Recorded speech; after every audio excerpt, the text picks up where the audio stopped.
It is time for part 18 of the fan casting series. I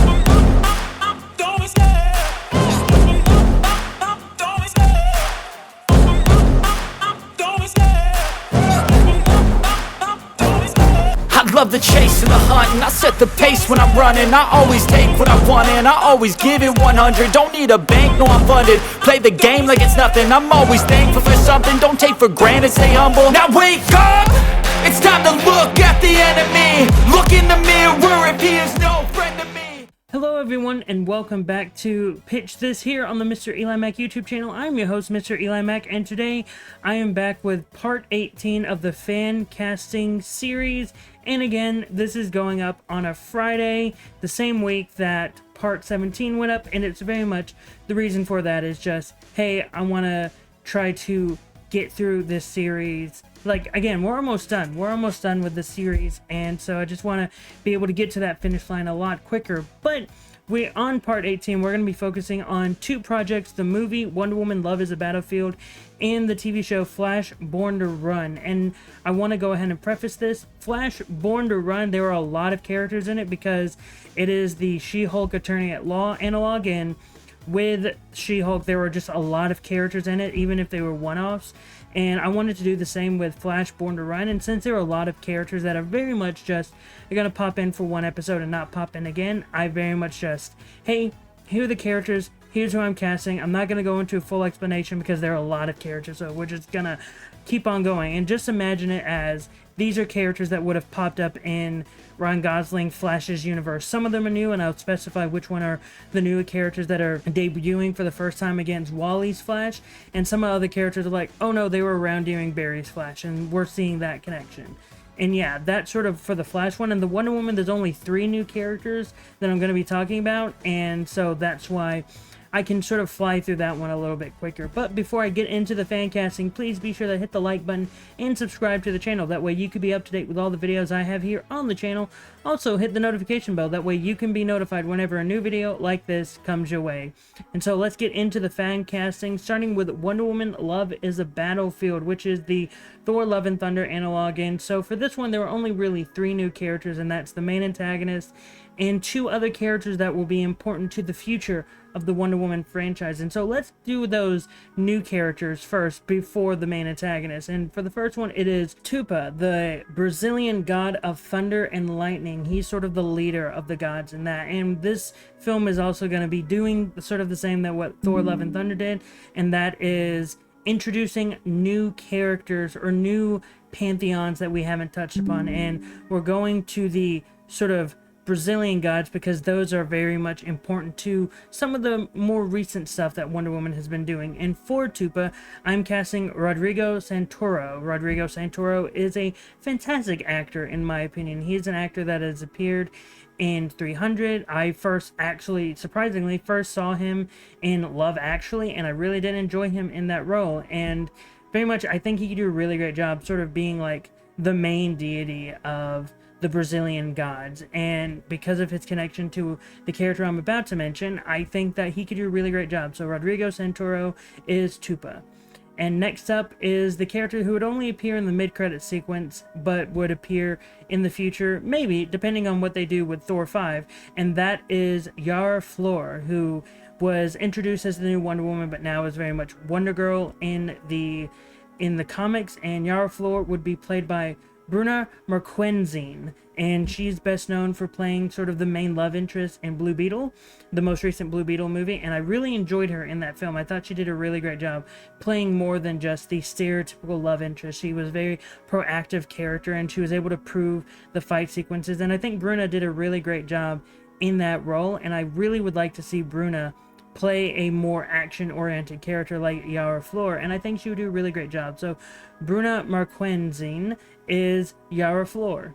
And now finally for the main antagonist of the film, which is Grail. Grail was first introduced during the Darkseid War arc in the comics, and for this one I'm just skipping over that, and she's just introduced here as a Amazon killer and a god killer of sorts, and wanting to get revenge for her father Darkseid. And we would mention how she's connected to Darkseid and all that stuff, and she'd be the person that Wonder Woman is trying to stop. And for Grail, I cast Maria Avgeropoulos. I'm definitely butchered her name, and I'm very sorry. She was in 100. She's been a fan casting for Wonder Woman actually for a while, but I think that she did a really great job in 100. She is someone that has brought a lot of weight and a lot of power to the character that she played in 100, and I think she would do a really great job playing the main antagonist of Grail and playing the main antagonist of Wonder Woman Love is a Battlefield. I think she could do a really great job playing that darker side, because she had a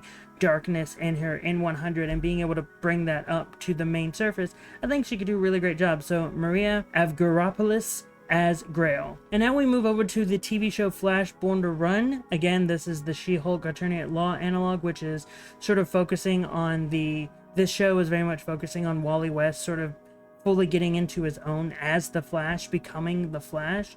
And yeah, let's just get into it. I'm going to do the characters that are going to be a lot quicker to go through. Like the characters like, oh, this is the actor, this is the character, and we're going to move on, because these are very much characters that are just, hey, they're existing, we see them, we're going to move on. So the first character that is very much just existing is Dexter Miles, the head curator of the Flash Museum. The Flash Museum would be a major thing because of everything that would happen with Barry Allen. That we would mention that, oh, the Flash prior to this one has passed away, and we've created a museum for the prior Flash. And so that is what this is. So for Dexter Miles, I cast Robert Picardo. And next up, we're moving on because there's a lot of cast members, is Jesse Chambers, aka Jesse Quick, who would be another member of the Flash family. She would get introduced as a, hey, I'm also a speedster, we should be friends. And yeah, that would be that character. And for Jesse Quick, I cast Lizzie Broadway. And now we're going to move on to some antagonists that would be popping up, sort of like how the Wrecking Crew popped up in this. It would be the Royal Flush Gang, which would be King, Queen, Jack, Ace, and 10. These would be characters that Wally would face in an episode and would be thrown in jail. And that's very much what this show would be. Just, hey, this is Wally's sort of first year as the Flash, and these are some of the adventures that we're seeing. And for the Royal Flush Gang, for King, I cast Brian Austin Green. For Queen, I cast Gillian Jacobs. For Jack, I cast Robert Sheehan. For Ace, I cast Drew Powell. And for 10, I cast Olivia Holt.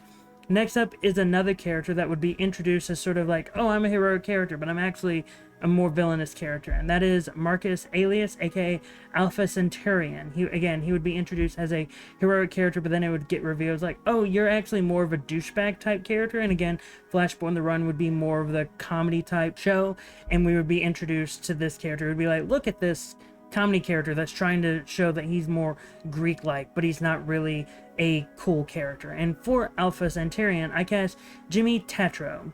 And now we're moving over to 4 characters that are very much in a support group, 4 villains that are in a support group, like after Barry Allen or Barry Allen's Flash passed away. These are 4 characters like, hey, maybe we should start to reform. And so these 4 characters would start to be in a reform like support group that would be led by one of the characters I'm going to mention later, who I'm going to give a little more in depth. So these 4 characters are Turtle, Roy G. Bivolo, aka Rainbow Raider, Edwin Gauze, aka the Folded Man, and Tony Woodward, aka Girder. For the Turtle, I cast Kevin James. For the Rainbow Raider, I cast Paul Rudd. For the Folded Man, I cast Joel McHale. And for Girder, I cast Ryan Hurst. Again, these are 4 characters that would have been introduced as antagonists to Barry's Flash, but since Barry's Flash passed away, they've sort of been on the reformation side of things, sort of like how in the Justice League Unlimited animated episode, Flash and Substance, how Trickster is sort of, oh, he's on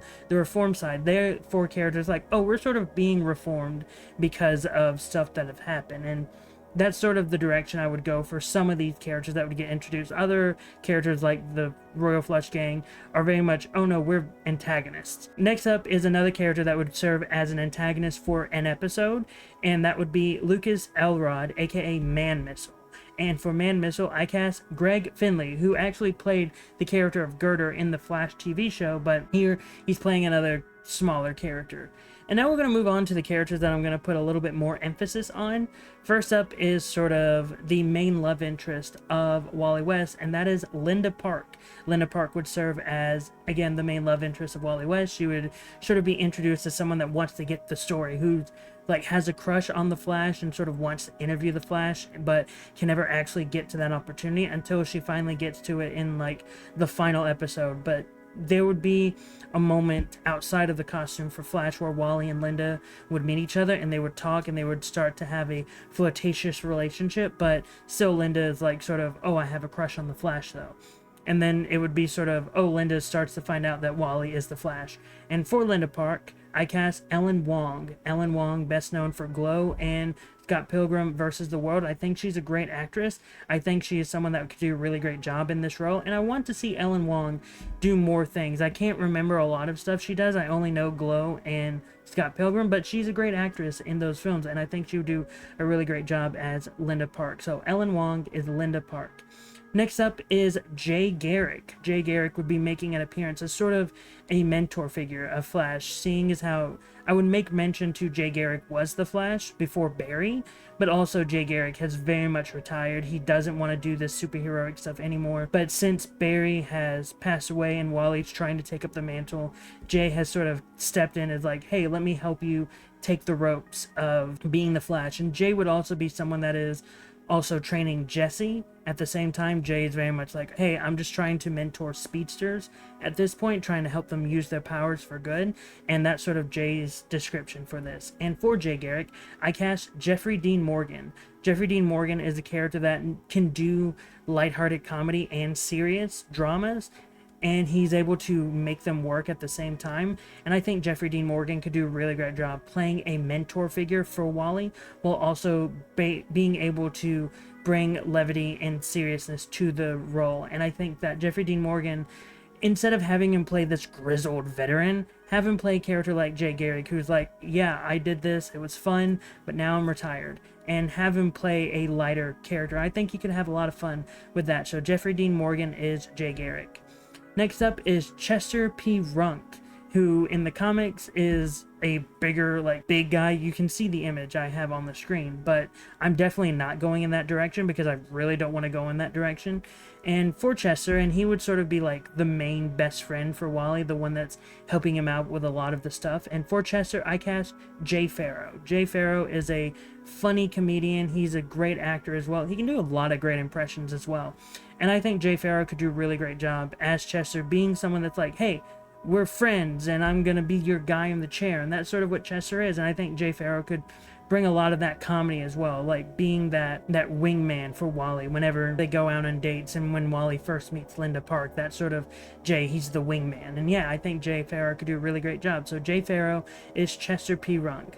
Next up is Rudy West, the dad of Wally West. And for Rudy West, I cast Ron Livingston. Ron Livingston recently played Barry Allen's dad in the Flash movie, and here I'm putting him as Wally West's dad in the Flash Born to Run. I think he did a really great job in the Flash, even for the few scenes he was in, and I think he's a really great actor as well. So I think he could do a really great job playing Rudy West. So Ron Livingston is Rudy West.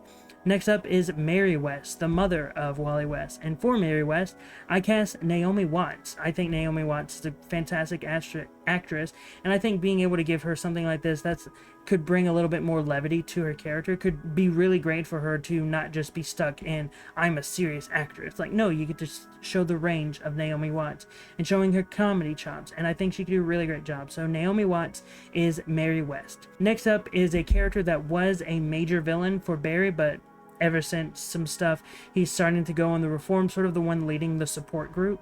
And again, sort of playing the Abomination role where, hey, I'm not a villain anymore. I'm more of like, I'm getting rehabilitated. I am on the upward swing. I'm not sort of a villain anymore. And that character is James Jesse, aka the Trickster.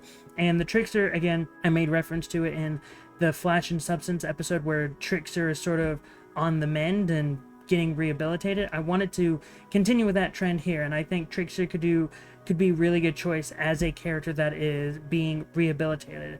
And Trickster would also have appeared in the Flash movie just as a blink and you'll miss it cameo type of role. And for Trickster, I cast Topher Grace. Topher Grace is an amazing actor. I think he's an actor that could do great things with the Trickster, especially if you make reference to, hey, here's some of the zany, crazy stuff I did in the past, and now here I am trying to get rehabilitated. And I think Topher Grace could do a really great job playing the Trickster, playing a rehabilitated version of the Trickster that occasionally slips in a few of the crazy stuff that he did. So yeah, I think Topher Grace is a great actor, and I think he would do great. So Topher Grace is the Trickster.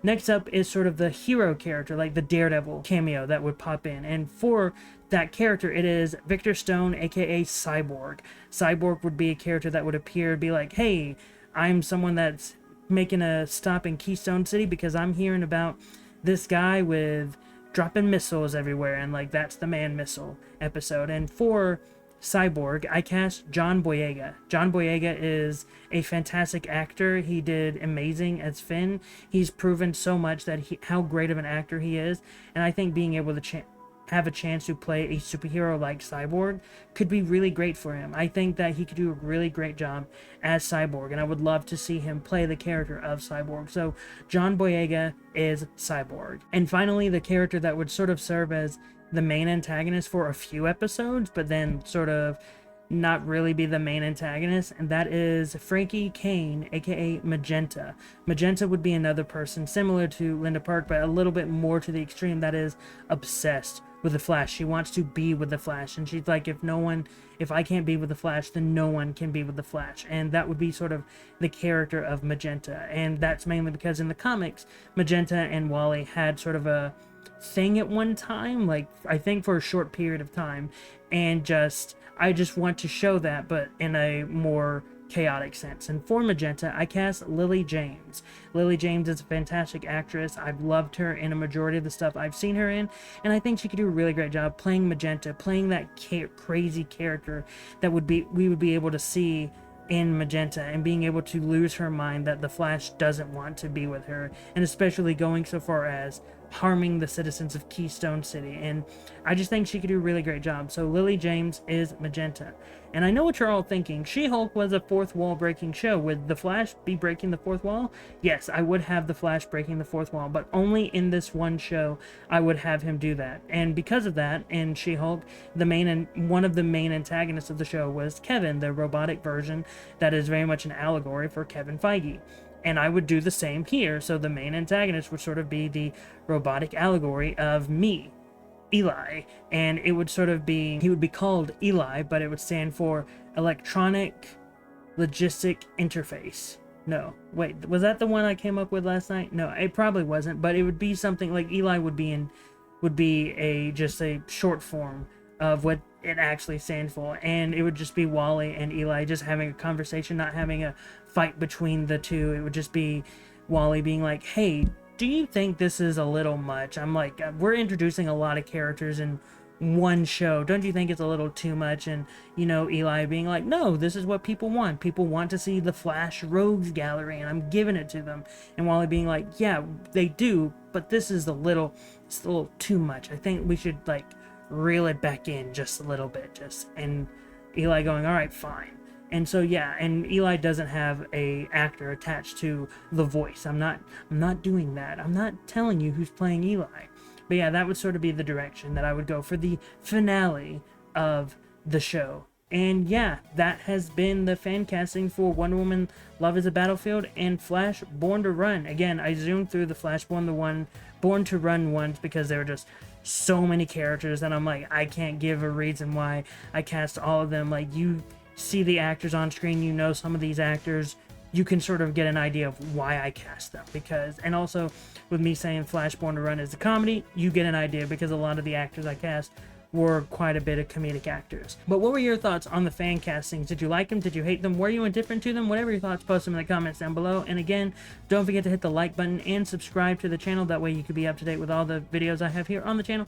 Also hit the notification bells. That way you can be notified whenever a new video like this comes your way. And be on the lookout for the final part of the fan casting series of What If the MCU Was the DCCU Part 19, where we're going to be covering 3 topics because odd numbers are weird, and it will be Swamp Thing, Static Shock Milestone, and the Green Lantern Corps Holiday Special. But until then, I've been Mr. EliMac, you've been the audience, and I hope you all have a great rest of the day.